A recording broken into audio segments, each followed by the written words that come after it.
Արցախի խորհրդարանի առաջին երկրորդ գումարման պատգամավոր Աշոտ Սարգսյան 16 տարի էլ աշխատել են որպես կրոնի բաժնի պատասխանատու։ Պարոն Սարգսյան, տեսեք,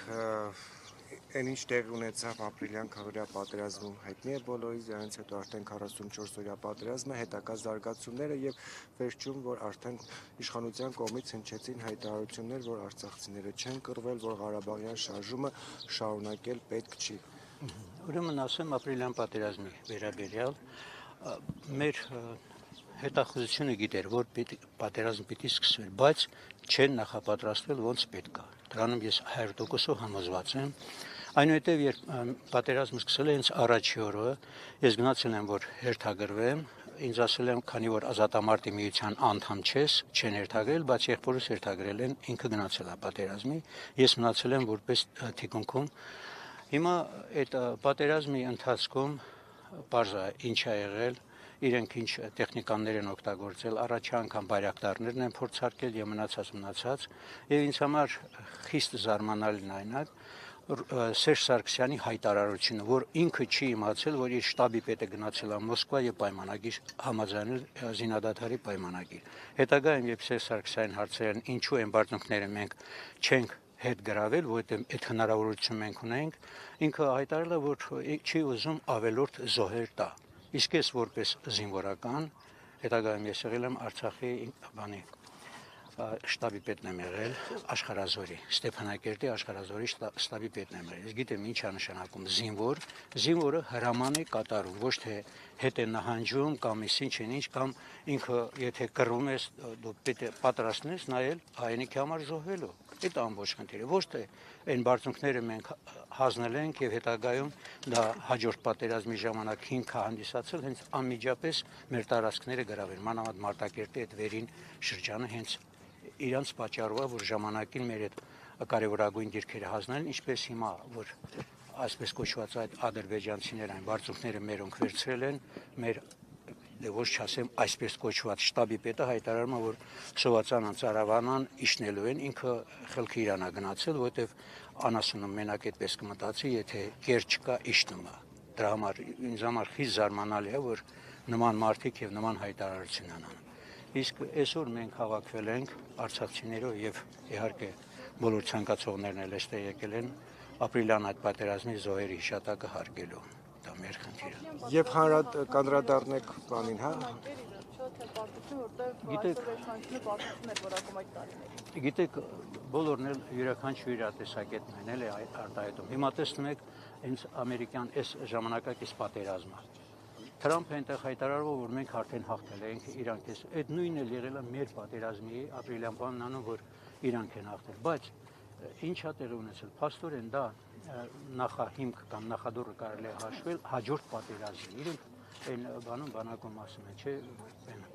ռազվեդկա զբոյում էլի, ասինքն իրենք հենց այդ բանը արել են, համոզվել մեր թույլերը իմացել ինչ կա, ինչ չկա։ Հակաօդային պաշտպանությունը հիշում եք հետագայում Արայք Հարությունյանը հայտարարում որ մեր օդը լրիվությամբ ապահովված է, իրենք ոչ մի բան չեն կարողանալու անեն,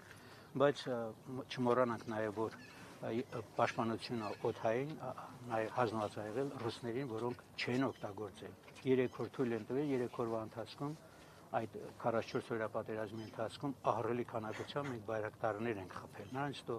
թույլ չեն տվել եւ թուրքերը եկել են սկսել արդեն ոնց որ ասում է գրավել են մեր տարածքները։ 20 թվականի մասնակցությունը։ Խոսքը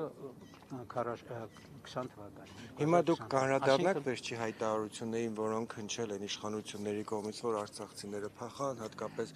ռազմաքաղաքական ղեկավարության ներվերջին չեպազրույցում հնչած մեղադրանքը Ղարաբաղյան շարժումը չշարունակելու վերաբերյալ։ Ուրեմն ասեմ, տեսեք ինչ հետաքրքիր բան։ Ուրեմն շատերը ասում են, որ իբր Ռոբերտ Քոչարյան, Սերժ Սարգսյան իրենք են կազմակերպել, որ 44 օրյա պատերազմի ժամանակ մերոնք պարտվեն, որ իշխանափոխություն լինի։ Դա ես բացարձակ անմտություն եմ ասում, ինչի համար։ Հանձնաժողով է ստեղծվել 44 օրյա պատերազմի վերաբերյալ։ Եթե այդպիսի փաստ լիներ, իսկ ում կներկայացնեին, իսկ ինչու են թաքցրել։ Որտեղ բոլոր այն 1000-ից ավել մարդկանց հարցաքննել են, բոլորն էլ պարզ ասել են, ովքեր են իրենց հրաման տվել, որ դիրքերը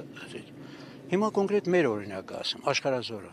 Մեզ տված ա եղել, ուրեմն Սարուշենից Սարգսաշեն այդ ամբողջ հատվածը 7 կիլոմետր հատվածը մենք ենք հսկել։ Նոյեմբերի 5-ին եկել են մեզ ասել, որ պետք է դիրքերը թողեք դուրս գանք։ Ով է ասել։ Փաշինյանի կողմից։ Եվ Մասխուդյանի հիշում եք, ինչու իրեն բանը, որտեղ նույն Մասխուդյանը այնտեղից զանգել է Երևան, ասել, որ այսպեսի հայտարարություն կա, մենք դուրս չենք գալու, որտեղ եթե մենք դուրս եկանք, թուրքերը գալու են այստեղով բարձրանան, վերև Հարավ գյուղն, Հարավ գյուղից Ստեփանակերտը կարելի է քարով էլ խփել։ Եվ մենք էլ չենք դուրս եկել։ Հետագայում ես որ արդեն ես մնացել էի զենքերը բերելու, այն մեր այդ հայտարարությունը մեր հրամանատարն էլ դեմ եղել եւ մեր հետախուզության պետը, որ ինձ հետ էր միասին էինք այստեղ, Վազգեն Հայրումյան, եւ ես զանգել եմ որ Արայիկ Հարությունյանից իմանամ այդպիսի բան կա,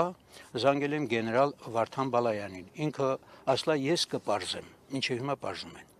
Այսինքն այդպիսի իրոք հրաման եղել է, որ դիրքերը թողեն դուրս գան։ Այդ ամբողջ խնդիրը։ Եվ մենք որ գնացել ենք առաջին բանի պատերազմին հոկտեմբերի 7-ին ա եղել, որ Քանդ Խորադիզը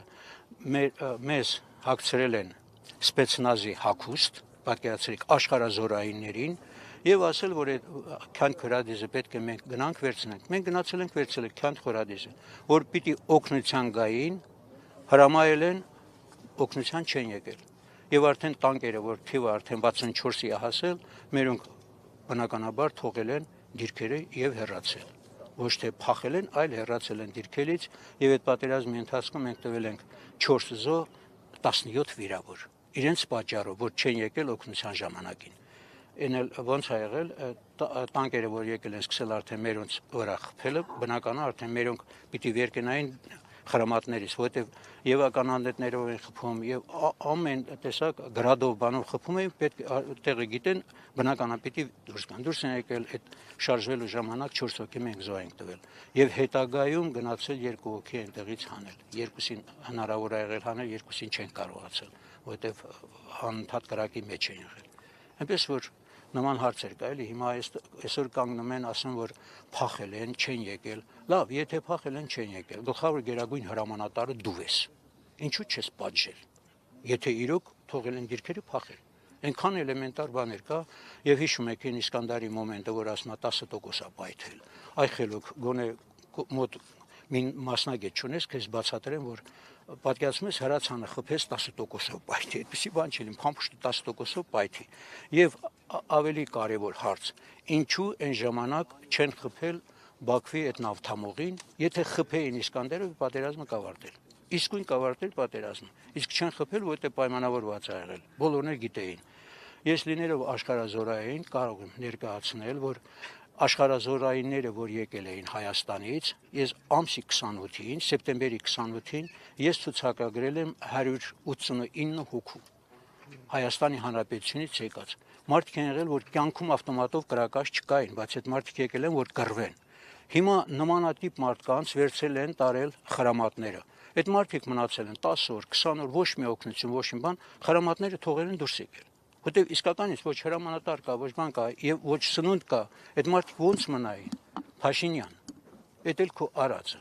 Եվ 600 հոգի եկել են ծորը, մենք գնացել ենք ես մեր հրամանատարի հետ աշխարհազորի։ Գնացել ենք, ասում ենք տղաներ, խնդրում եք, եկեք աշխարհազորի միացեք։ Մենք ունենք հրամանատարներ, ես ինչ եմ, մեկը կասկածել, իմացել է թե ես բանեմ Հայաստանից գնացած եմ, ասում է ախպեր ջան, Ստեփանակերտցիները բոլորը փախել են, ասում ով է քեզ ասել, ես ինքը Ստեփանակերտցի եմ, արմատներով Ստեփանակերտցի, ես փախել եմ։ Չէ, ասում մնացած ով է դες ասել, որ փախել են։ Դուք ձեզ մի արդարացրեք, խնդրում եմ եկեք։ Եվ 4 հոգի են եկել, գնացել աշխարհազոր։ Եվ իրենք մեղք չունեն, որտեղ ասում եմ, իրանց խաբել են, այդ մարդիկ ասում է, գոնե մի 5 օրով գնանք տուն, լողանանք, ինչ որ հաց ուտենք գոնե, սնվենք գանք, հետ ա եղել ամբողջ խնդիրը։ Շնորհակալություն։